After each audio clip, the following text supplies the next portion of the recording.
want us to enter my house justified. All you can buy up these stairs is a bullet in the head. Hello and welcome to The Road to Contention, a series about westerns. Each episode I'm going to be talking about one of my favourite western movies or TV shows, telling you why I love it so much, and discussing how it fits into the history of the genre. We're going to stop on the road to contention. There's only one man walks like that. The western is probably the most male-centric of all movie genres. Likely the first image that comes into your head when you think about western movies is a man with a hat and a gun. Almost all the most famous westerns have men for their protagonists. The stars most associated with the western, like John Wayne, That'll be the day. Gary Cooper, I've never run from anybody before. and Clint Eastwood, You're gonna pull those pistols and whistle Dixie. are archetypal embodiments of American masculinity. You pick it up. Powerful, always in control, this is what men are supposed to aspire towards. Let me give you an image. John Wayne. You son of a bitch! If anyone was a man. What's your name, dude? Mart Eastwood. Clint Eastwood. Whatever happened to Gary Cooper? The strong, silent type. Some commentators have claimed that the western is not just male-dominated in terms of representation, but intrinsically masculine. I said throw down, boy. Lee Clark Mitchell claims that westerns are fundamentally about the problem of what it means to be a man. Mitchell writes, more than anything else, this persistent obsession with masculinity marks the western. I'm asking you, Tom, please take me with you. I'm strong. I can stand anything you can. It's too much for a woman. We've got our whole lives ahead of us. Doesn't that mean anything to you? You know I've only got an hour and I've got lots to do. Women in westerns, be they seductive saloon girls or sinless school teachers, are often in a subordinate role, confined to the sidelines. Where he is strong, she is weak and vulnerable. Where he is stoic and calm, she is hysterical. Oh, Jesse, I'm so scared. The female love interest in the western exists for the hero.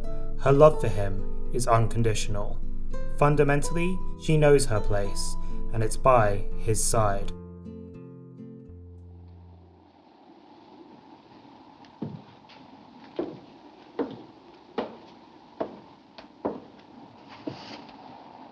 Come and get me, Mr. McIvers. We don't want no shooting, Vienna. Down there, I sell whiskey and cards. All you can buy up these stairs is a bullet in the head. Now, which do you want? But then standing defiant in the face of all of this, we have Vienna, the protagonist of Johnny Guitar, and one of the most indelible heroines in all of cinema, played by Joan Crawford, one of Hollywood's most iconic stars. Vienna dominates every scene that she's in, with a power and presence that withers every man that can dare to meet her gaze. You can't stop me, Vienna. I'm going to. Don't try. You'll have to shoot. Now that makes me real sad. The film might be called Johnny Guitar, but make no mistake, this is her story. I've been right about that woman ever since she came. I wanted to run her out before she ever got in, but you wouldn't listen. Her only real competition is Emma, the only other woman in this story, and one of the most terrifying villains ever put to film. That's big talk for a little gun. You can't shoot all of us. She's an elemental force, manifested in the form of Mercedes McCambridge, who is perhaps now best remembered for providing the voice of the demon Pazuzu in The Exorcist. Your mother's in here with his cars. Would you like to leave a message? Although it's often remarked that her performance here is scarier. I'm coming up, Vienna! I'm waiting! The struggle between these two women is so overwhelming, so intimate and operatic that it renders the male characters mute, impotent witnesses. Mac, me and the boys had enough of this killing. So have I. It's their fight has been all along. Johnny Guitar's plot concerns Vienna's attempt to build a new community in a patch of desert in New Mexico, This town will be here next year. which puts her afoul of the villains, Emma and Mr. McIvers, played by ubiquitous Western actor Ward Bond, who both happen to own a lot of land in the area and want things to remain exactly as they are. You heard her tell how they're going to run the railroad through here, bring in thousands of new people from the east? Vienna has built a saloon right in the path of the oncoming railroad, the harbinger of modernity, and she stands to make a lot of money once her land becomes the location of a new depot. She came by both the money to build her tavern and the information on the railroad's route by trading on her sex, and she doesn't seem the least bit ashamed of it, much to the repressed, conservative Emma's visible chagrin. You're nothing but a railroad tramp. You're not fit to live among decent people. Complicating matters somewhat is the title character, Johnny Guitar, played by the great Sterling Hayden, a mysterious cocksure guitar-playing drifter newly come to town who seems to have a shared history with Vienna. You a strange woman? Only to strangers. Complicating matters even further are the Dancing Kid and his bunch, a group of local roughnecks and close friends of Vienna. We just did a day's work. We came in here for a few drinks and little cards like we do every Friday. Isn't that so, Vienna? They never miss a Friday. At the start of the film, they are implicated in the robbery of a stagecoach and the murder of Emma's brother. I say string them all up.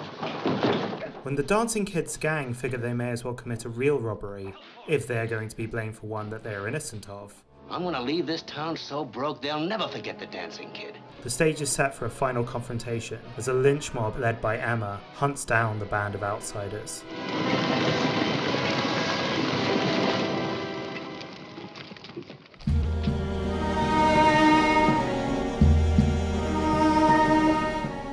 The unusual prominence of women in what was meant to be a man's genre, as well as some of the more bizarre stylistic elements, led many critics at the time to savage the movie. Bosley Crowther, then one of America's preeminent critics, famously called the film a fiasco. Meanwhile, the New York Herald Tribune began its review by claiming feminism has gone too far. New York Herald Tribune. Je te le rends, y a pas d'horoscope. Qu'est-ce que c'est l'horoscope? L'horoscope, c'est l'avenir.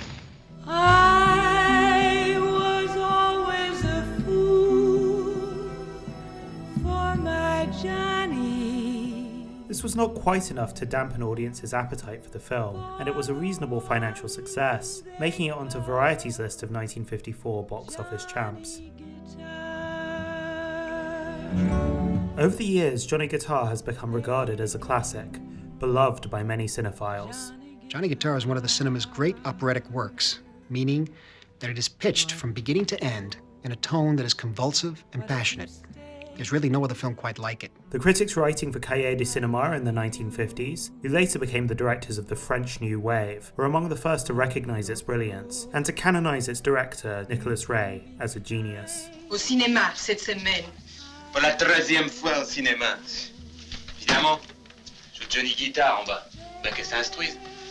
In the 1970s, the film was rediscovered by feminist critics, who heralded it as a rare thing, a genuinely feminist Western from the classic Hollywood era. When the women's film festivals started up in the 70s, they generated a lot of excitement in kind of going back through the history and through the past and trying to find what films could be taken up by women. And so Johnny Guitar comes along at that moment. Although a lot of those who love the film seem to want to separate it from its genre. François Truffaut famously claimed, Johnny Guitar is not really a Western. Vous avez raison, c'était très bien. C'est pas seulement un film avec des chevaux. The film is considered to stand apart from the genre, not just for its depiction of women, but for its artful campiness, its lesbian subtext, I'm going to kill you. and its allegorical portrayals of the horrors of McCarthyism. Just tell us she was one of you, Turkey. Then there's the film's unusual aesthetic, the vividness of its colours, and the striking set and costume design that seemed to mark it out from other westerns of the period, which tended towards more naturalistic palettes. So does Johnny Guitar count as a western? To answer that, let's start with a little context, because it wasn't quite the first film where a woman wore both the trousers and the gun belt. Never seen a woman who was more man. Stop that music! There were, in fact, many films prior to Johnny Guitar that explored the conceit of a woman occupying the traditionally masculine role of Western hero. Stand up and reach. Take a good look. While you've still got a look left. Watch this.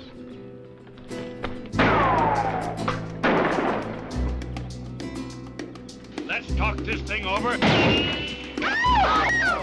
Who fired that shot?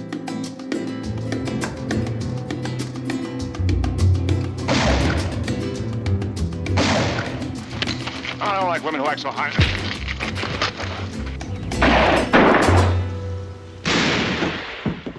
You could stand a little practice, son.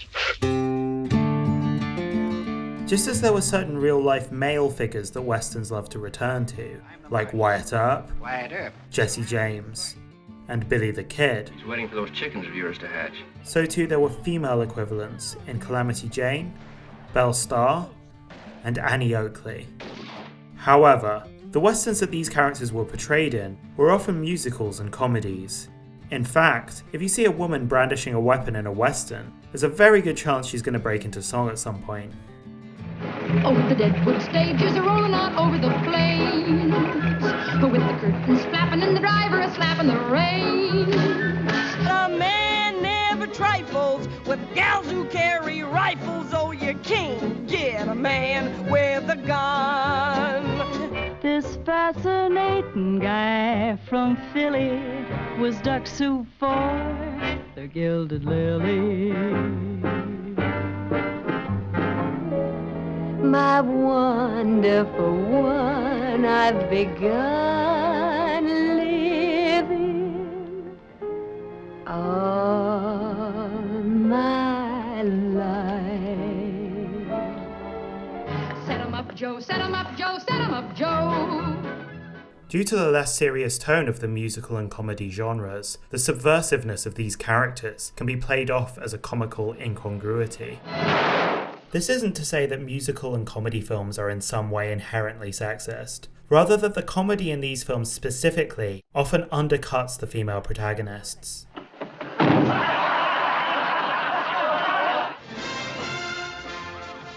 For instance, in Annie Get Your Gun from 1950, Betty Hutton takes the role of famous real-life sharpshooter Annie Oakley, known for being able to shoot a cigar out of a man's mouth, or split a playing card with a bullet.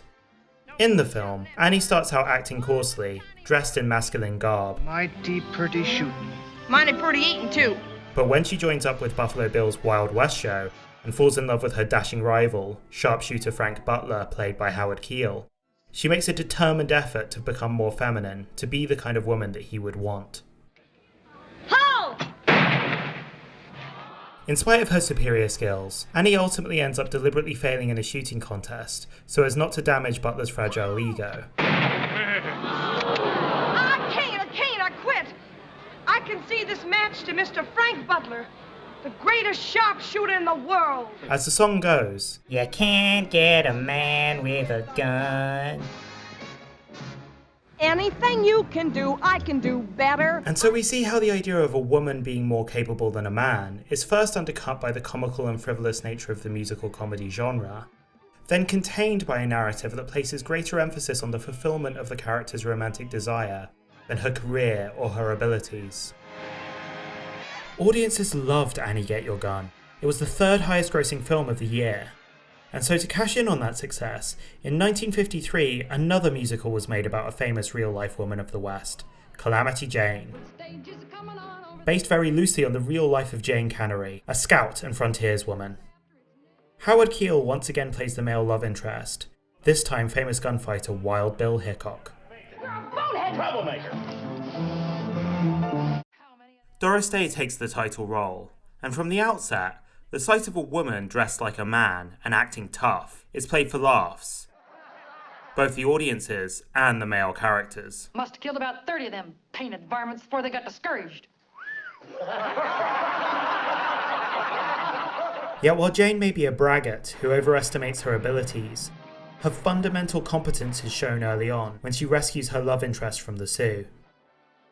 Much like Annie, throughout the film Jane becomes more outwardly feminine in appearance, once again in order to please a man, although she still maintains the roughness of character that we saw from the start. Before she can end up with her true love, however, Jane has to be forced to acknowledge her underlying femininity. You're a fake, Clam. You dress, talk, ride, and shoot like a man, but you think like a female. A green-eyed, snarling, spitting female. After starting the film dressed up like a cowboy, she ends it in a wedding dress. Hey! What's this for? Calamity Jane. The 1948 comedy The Paleface gives us another take on Calamity Jane, this time played by Jane Russell. In the film, Jane's brute pragmatism, quick thinking, and adeptness with a gun is contrasted by her co-star Bob Hope's buffoonery as the hapless dentist, Painless Potter. I pulled the wrong tooth. Jane starts out in masculine attire, but early into the film she has to dress in a more feminine manner for an undercover mission.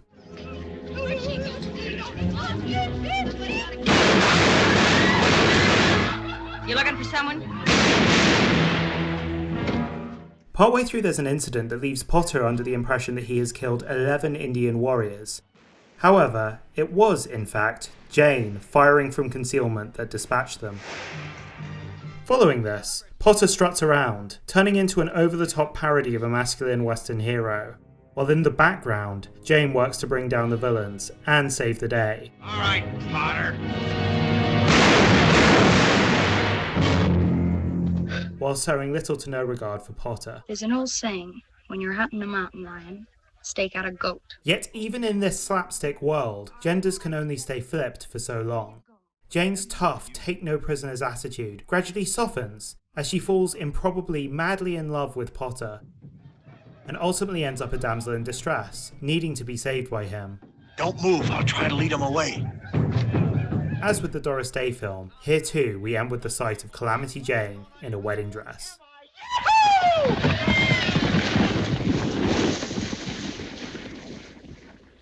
What do you want, a happy ending?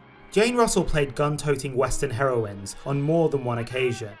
In 1952's Montana Belle, she plays notorious real-life outlaw Belle Starr, who repeatedly proves herself both more intelligent The fork ahead. You take the hill trail, I'll take the other one. and more capable with a gun than any of her male counterparts. The film is directed by Alan Dwan, a stalwart, reliable director who made over 100 films and whose career stretched back to the silent era. Montana Belle is not an outright musical or comedy, although it manages to pack in a few jokes Well now. and a few musical numbers There's a story going round the town. among the action. Crucially, however, Belle's considerable prowess is played straight and not undercut by any humour. It's mighty pretty shooting, Belle. No want her. Shoot at me. The various bandits in the film who lust after her and try to belittle her on account of her gender are ultimately forced into grudging respect. Wait, Ringo not like. Ringo not like what? Working with woman? Maybe Ringo wrong. You look like squaw. Right. Shoot like man. During the film, Belle poses as a saloon singer, wearing revealing outfits to titillate the male spectators, both on-screen and off. Paradoxically, this almost has the same effect of seeing those other Western heroines in wedding dresses. She is being boxed into a more safe and familiar feminine role, in this case, that of sex object. The gilded lily. Belle winds up forming a frankly very unconvincing relationship with the saloon keeper she works for, who dedicates himself to reforming her wicked ways. I happen to love you. Do you, Tom? Do you really? More than I thought possible. And sure enough, romance becomes her central preoccupation by the end of the film.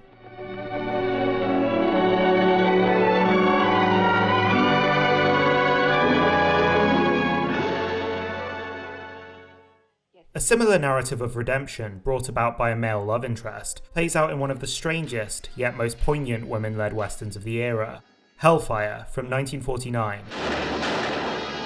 Starring B-movie queen Marie Windsor as the infamous outlaw Doll Brown.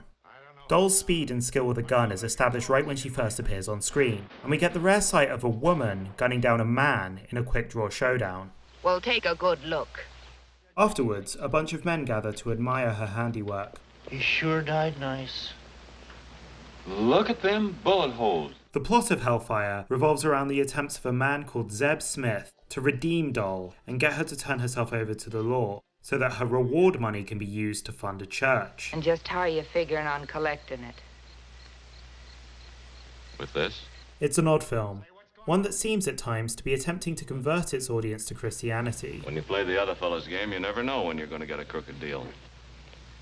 But according to the rule book, when you play his game, you always get a square deal. Oh, there may be lots that I don't. Just like in Montana Belle, there's a section in the film where Doll spends some time as a saloon singer, wearing revealing outfits. You fly, don't bother me. You fly, don't bother me. However, the film has a surprising amount of subtlety and genuine humanity in its characterizations. As Doll's backstory is revealed, we are encouraged to empathize with the threats and limitations that women like her were faced with in this era. This is a man's country. A girl making a living hasn't got much choice. And I know what I'm talking about, because I had to live that way myself. Well, I learned how to use this. Singing and dancing. Laughing when men pawed you, when you really wanted to kick them in the face. Doll's final conversion feels less like an acquiescence to a man's superior moral judgment, and more like the demonstration of the inner bravery and compassion that she had within her all along. What have I done? Oh, please, God, don't let him die. You can have my reward for his church, but don't let him die, please, God. The climax gives her a moment of heroic martyrdom that feels like it belongs in a Carl Theodore Dreyer film more than a cheap B-Western. He leadeth me beside the still waters. He restoreth my soul. That's fine. Let's see how long you can keep it up.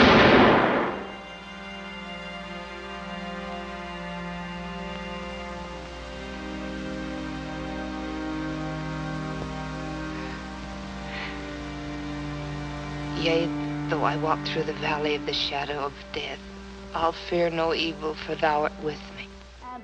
Marie Windsor starred in another female-centric Poverty Row Western, Outlaw Women, from 1952. Here she plays Iron May McLeod, a saloon owner and the matriarch of Las Mujeres. Oh my god. Oh dear. And the matriarch of Las Mujeres, a town with a 90% female population, where women have a monopoly on political and economic power. We've made this town the only place in the West where a girl can get a decent break. And the men work for us, and we give them what we think they're worth. The women maintain their control of the town through intelligence and guile, as well as toughness and grit. Hand it over. And what? That gun and belt. You're not wearing them in the paradise. Listen, sister. Nobody, man or woman, takes this gun unless... Sure. No hard feelings? Of course not.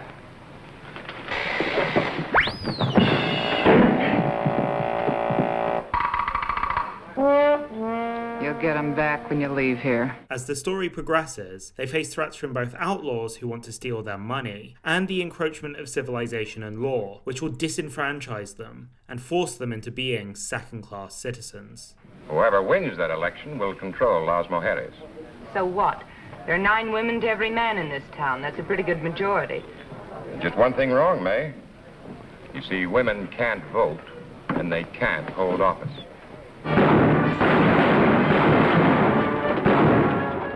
While Iron May and her gang are able to hold their own up to a point, the film's conclusion sees her finally admit that it's worth having a man about the place after all. Kings and queens are a pretty strong combination, May.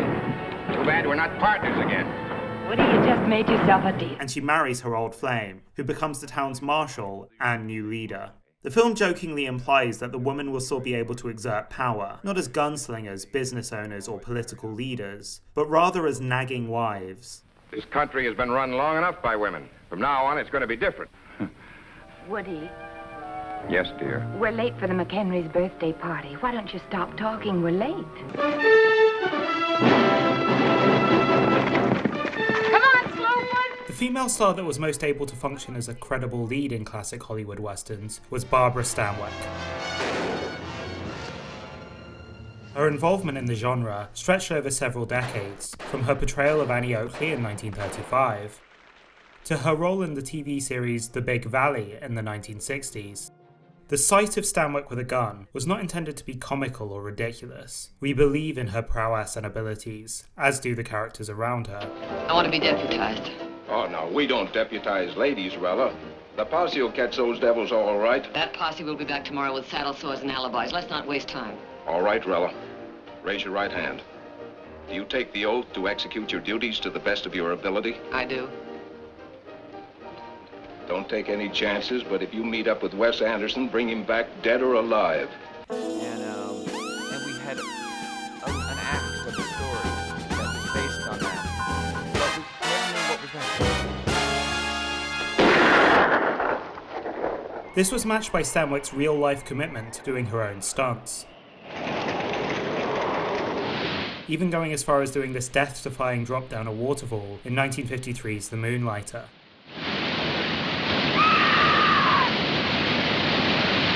Stanwyck's Western roles ran the gamut from young plucky heroines, to faithful wives, to lustful femme fatales. Most notably, in a number of films she played cattle queens, powerful matriarchs who owned vast tracts of land and enormous herds of cattle. There's practically a whole subgenre of Western about Barbara Stanwyck owning cows. The character in Johnny Guitar that this cattle queen archetype most evokes is not Vienna, but rather Emma, who herself is described as a cattle baron. Indeed, Joan Crawford had wanted her friend Stanwyck to play the role of Emma, but unfortunately her salary exceeded the scope of the budget, so one can only imagine the on-screen fireworks that would have occurred had Crawford gotten her way.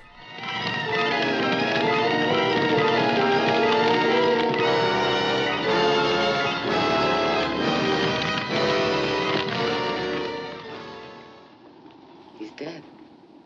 There's no need to be jealous anymore. I know. Possibly the best of the Cattle Queen films that Stanwyck starred in is Samuel Fuller's 40 Guns from 1957. She plays Jessica Drummond, a wealthy landowner who rules over her territory like a fiefdom. Would you gentlemen excuse us, please?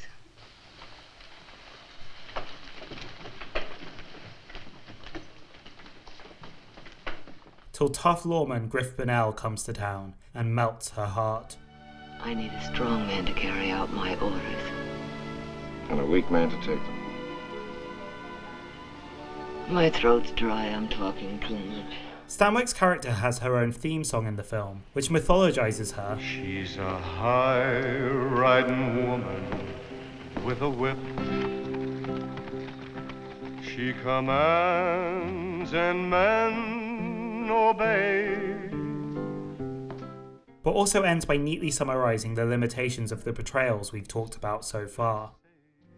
But if someone could break her and take her whip away, someone big, someone strong, someone tall, you may find that the woman with a whip is only a woman after all. Again and again we see images of powerful, independent women who underneath it all long to be tamed by a man, because they are just women after all.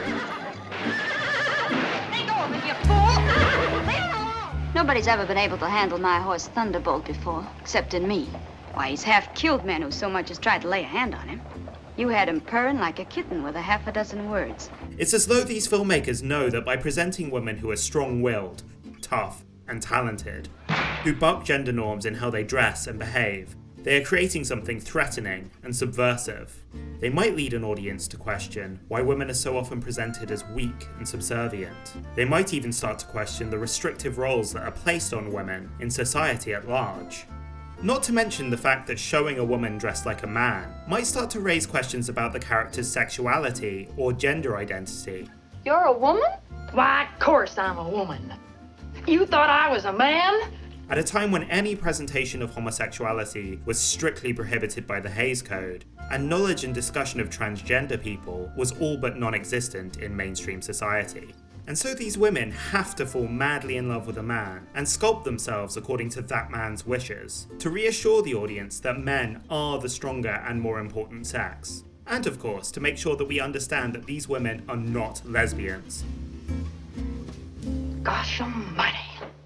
You're the prettiest thing I ever seen. Nothing gay going on here, I can assure you.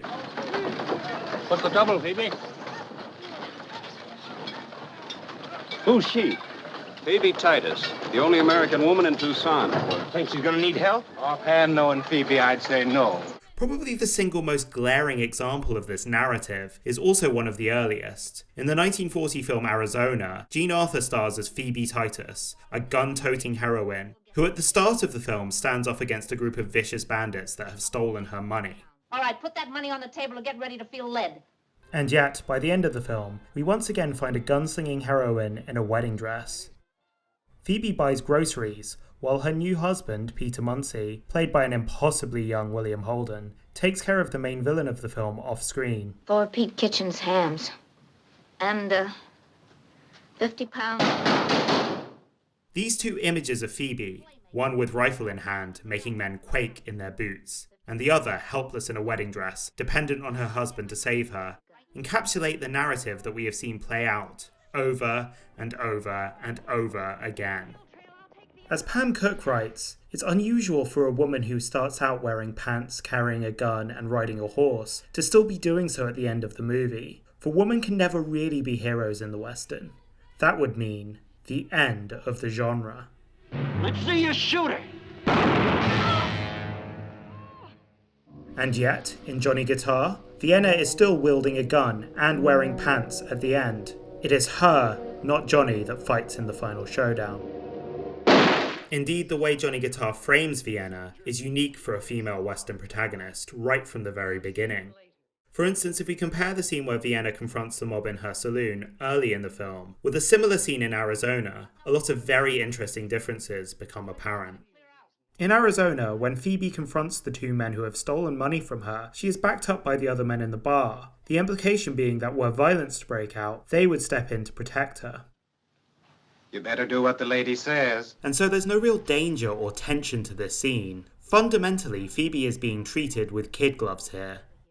Throughout the scene, we are shown the reactions of Peter Munsey, Phoebe's soon-to-be love interest. Peter clearly admires Phoebe's toughness, but I also feel like there's a sense of condescension in his smile. This reaction, I think, as well cues the audience into how we ought to look at Phoebe. We are supposed to find her cute and fundamentally non-threatening. From this moment, Peter sets about trying to win her as a romantic partner, and in doing so he must break through the very toughness that he fell for in the first place. And so, this scene establishing Phoebe as a tough, capable heroine also sows the seeds of her being tamed and domesticated by Peter later in the film. Vienna, like Phoebe, has several men willing to back her up, including her employees and, potentially, the mysterious newly arrived Johnny. And yet, unlike Phoebe, she hardly seems to need them. Vienna is able to confront the mob on her own, and she controls this scene, sculpting it like a film director would. Spin the wheel, Eddie. Before the mob entered, Vienna commanded one of her men to spin the roulette wheel. And when the mob arrives, she tells him to keep it spinning, creating a soundtrack for the sequence. Keep the wheel spinning, Eddie. The camera stares down at the mob and up at Vienna, standing rigid and defiant. Vienna speaks every line with a measured, even deliberateness. The only trouble we have here is what you brought in. While the mob shouts and argues amongst themselves. Well, there was 4 of them. I didn't ask you how many, I asked you who. The sun was shining in my eye. A while ago you said it was the dancing kid. The churning whirl of the wheel underscores the tension and discord between them. Any more witnesses, Marshal? Then McIvers takes charge and declares, We're taking you and your men into custody. Eddie, you can stop spinning the wheel.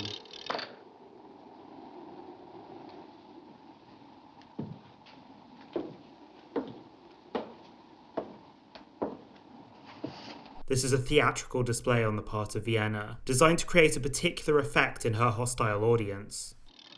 Her command to stop the wheel is an assertion of her control over this space. Stopping the wheel changes the atmosphere in the room. It creates a vacuum that ensures all eyes and ears are on her as she makes the slow, deliberate descent down the stairs. Her seeming compliance to McIver's request is suddenly undercut by her quick draw of a pistol. Perhaps lulled by the slow rhythm of her walk, none of Vienna's enemies are quick enough to respond. It's a show of virtuosity which calls the bluff of the mob, who besides Emma do not yet have the stomach for violence. The scene culminates in McIver's threatening Vienna, and the marshal telling her to put down the gun. Vienna responds with one of the coolest lines in the history of cinema. Down there, I sell whiskey and cards.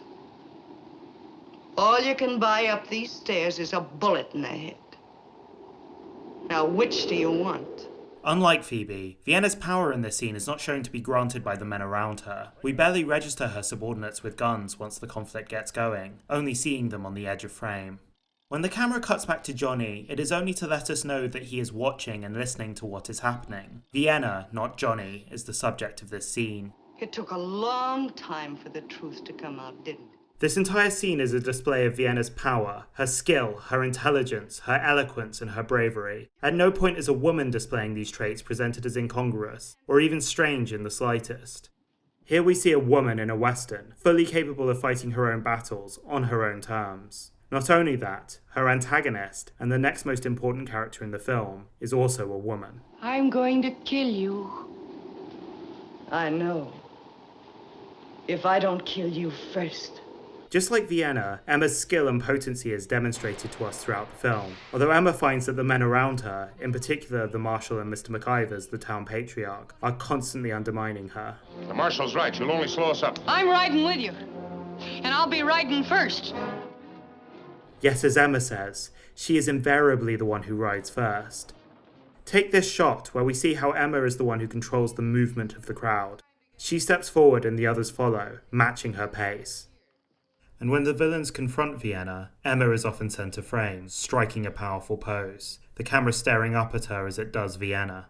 In having women occupy the position of both hero and villain, Johnny Guitar wasn't entirely unprecedented for a western of the time. Woman They Almost Lynched was released a year earlier, in 1953, by Republic Pictures, the same studio that made Johnny Guitar. It was directed by Alan Dwan, who also made Montana Belle and the Barbara Stanwyck film Cattle Queen of Montana. Like Johnny Guitar, Woman They Almost Lynched focuses on the antagonism between two women. I order you to leave the premises. In one corner we have Kate Quantrell, played with deliciously campy bravado by Audrey Totter. When you're near my heart. Kate is the wife of a fictionalized version of real-life bandit and Civil War guerrilla fighter William Quantrell. My name's Quantrill. This is my wife, Kate. Living the life of a cutthroat bandit, Kate has become masculine and fearsome. That woman rode down the soldier that was trying to escape. It was cold-blooded murder. It was war. Listen to her. She thinks she's a man. I can shoot and ride as good as a man, can't I? Reckon you can at that. Well, then you men tend to your business and let me tend to mine. Employing her feminine sexuality only as a weapon to provoke her former husband, Bill Maris, ultimately to his death. I'll give her some of the pain she's given me. But quicker. A lot quicker. Get a hold of yourself. Right through that lying heart of hers. Don't do it, Bill. Don't. No, Bill! I heard gunshots. There was some shooting. Who was it? Your brother, ma'am. He's dead, Miss Maris. Bill's sister, Sally, is in the other corner. At first, she appears to be a naive woman from the East. You murderers. But upon her brother's death, she reveals her business acumen. Yeah, who's gonna run things? I will. Her prowess with a pistol.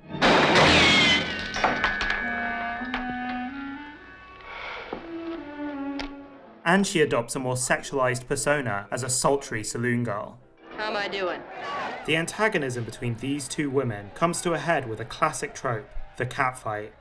They slap and scratch and try to pull one another's hair out, to the delighted cheers of the men surrounding them. It's a trope that's appeared in several westerns before.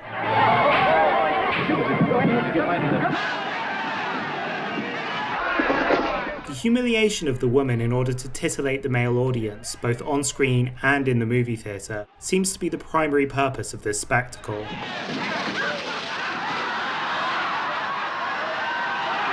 Johnny Guitar, meanwhile, contains no such scene, which may be a surprise to those who come expecting the camp spectacle that the film is often made out to be.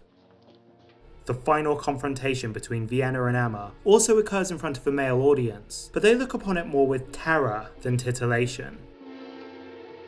The gunfight between the two women is presented in much the same way as a showdown between two men would be.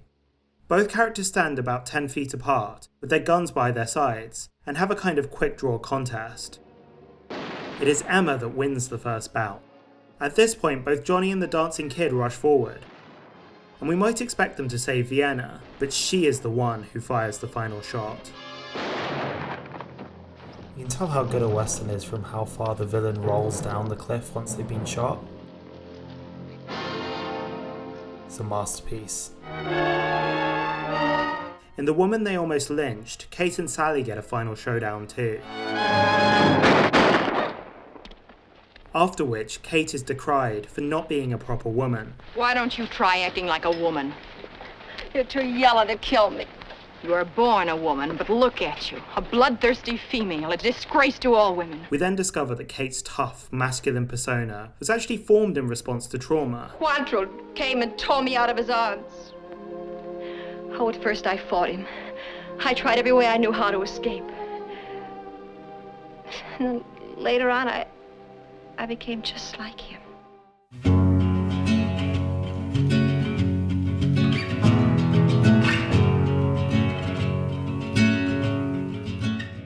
This idea that women are capable of adopting masculinity temporarily, like a kind of costume, to later be cast aside or forcibly stripped from them, is something that occurs again and again in these films. So many times we hear these women being described as, like a man. You dress, talk, ride, and shoot like a man. You ride, shoot like man. Never seen a woman who was more a man. She thinks like one, acts like one, and sometimes makes me feel like I'm not. It's as though women are capable of being tough, skilled, independent, and powerful only by becoming men, and adopting the costumes, gestures, and signifiers of masculinity. This idea could in itself be interesting and subversive, exposing masculinity and femininity as performative rather than intrinsic. But so often these films tell us that such women, beneath their tough outer shells, are fundamentally and essentially female, and as such, both need and long for a man to come and tame them, so that they can be put into a wedding dress. At one point in Johnny Guitar, Vienna too wears a wedding dress of sorts. Late into the film, Emma leads a mob dressed in funeral clothes, from her brother's burial to Vienna's saloon, and we get a repeat of the earlier standoff. This time, however, instead of wearing trousers and a gun belt, she wears a sparkling white dress, layered with sheer material, and instead of standing tall and proud at the balcony above her kingdom, she sits, playing the main theme of the film on her piano.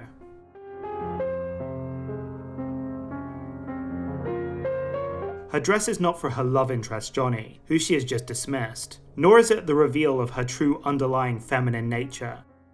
It is a costume that Vienna has chosen to wear to create a particular effect for her enemies. As Jennifer Peterson writes, she has chosen to use this dress as a sign of her innocence. The excessiveness of the dress indicates Vienna's self-conscious choice to wear it as a costume, unleashing the cultural import of the white dress as a sign of purity. Just what do you think I've been taking from you? Who are you? And you to break into my house with your angry faces and evil minds. The dress, therefore, represents as much a shift of tactics as a shift of identity. Rather than face off against her enemies with masculine bravado and the threat of violence, Vienna hopes to shame them. I know, and I know you know I'm innocent. Yet you stand there in your funeral clothes, like vultures, waiting for another corpse. Why, you miserable, you hypocritical! Until she's revealed to be harbouring Turkey, an injured member of the Dancing Kids gang.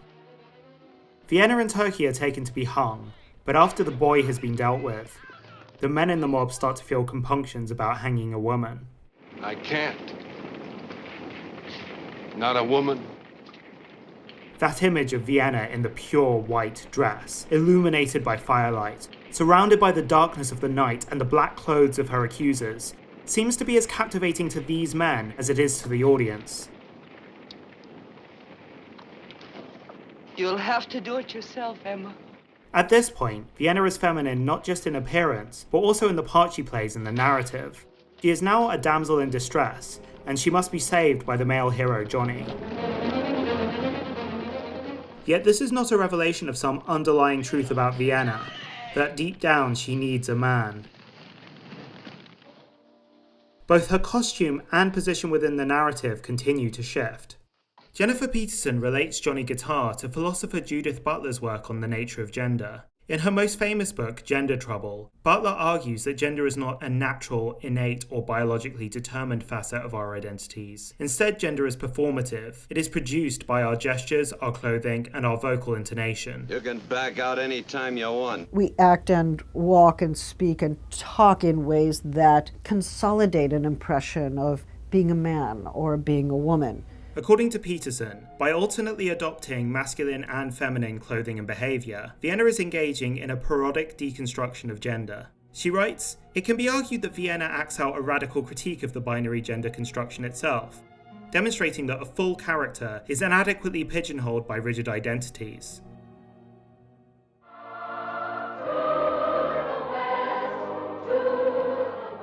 Johnny Guitar wasn't the only Western of the era to articulate such an explicit critique of society's attitudes towards gender.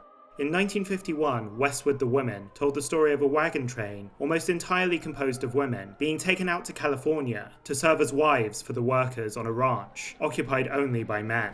I forgot one thing. The roots to keep it alive and grow. Women. Good women. Wives for the men. Essentially, they are to import femininity to a rough and wild land that up to this point has been too inhospitable for women, and in doing so they will bring civilization, transform the wilderness into a garden. Ironically, however, in order to get there, they must become rough and wild themselves, learning to drive wagons, survive in the wilderness, to forage and hunt and shoot. A bullseye. They are guided by the rugged, imposing wagon master Buck Wyatt, played by Robert Taylor. You remember what I told you I was going to do. The film lacks the central presence of a female star, like Joan Crawford, Barbara Stanwyck, or Jane Russell. The closest thing to a lead actress is French vaudeville performer Denise Darcel. Sale cochon. The women in this film instead function as a collective. The story belongs to all of them equally, and the remarkable thing is the diversity of women presented to us, as well as the way they keep subverting both the male protagonists and the audience's expectations. It's these women I care about. You can't get them through. It can't be done with women alone. Then I'll make men out of your women, Roy. What becomes more and more apparent as the film proceeds is that Buck doesn't need to make men out of these women. Just like you were chopping wood. They were always capable. They always had this in them. It was an imposed set of social ideas that prevented him, them, and the audience from seeing it. I'm sorry I can't do it. You've fought and you've died. There's just too much against you. Ladies, we start back in the morning. Not me. Not me. Not me. Not me. Not me. Not me. Not me. Just leave us a map, Mr. Wyatt. About half the film is just Robert Taylor saying, "Ha, women could never do this thing." Then cut to a woman doing that thing. Then cut to a reaction of Robert Taylor being like, "What?" Westward the Women once again ends on the sight of our heroines getting married, this time en masse. This is unsurprising, given that this was the whole purpose of their journey. However, the sequence feels nothing like the capitulation of independent women to male power that we've seen previously. Instead, it makes you feel like you are witnessing these women, transformed by their experiences, about to form a new society, different from the one they broke away from in the East. It speaks to the kind of utopian yearnings that lie at the heart of the Western genre. It's like the promise that Vienna makes. You're going to see a whole new town, right where you're standing. A town you don't own. The idea that a new kind of egalitarian civilization can be born out of the wilderness, in opposition to the repressive system of domination that existed previously. This town will be here next year. If Westerns attempt to establish a creation myth for America, perhaps the most interesting thing about these films is their emphasizing of the roles that women played in what's normally seen as a male-dominated process of nation building.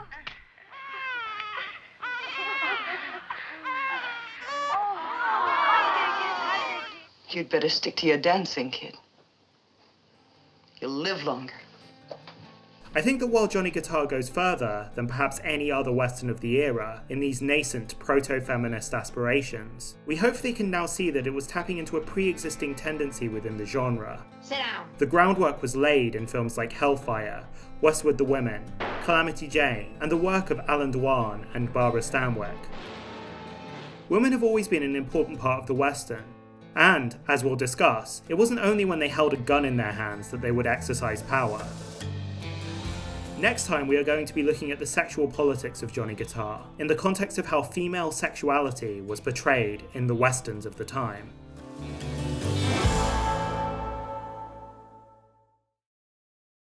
Hey, thanks for watching the video. If you liked it, then you can, like it with the like button. And if you managed to watch all the way to the end, maybe that means you're interested in watching more things like this. So you could also subscribe, I guess, if you want, maybe.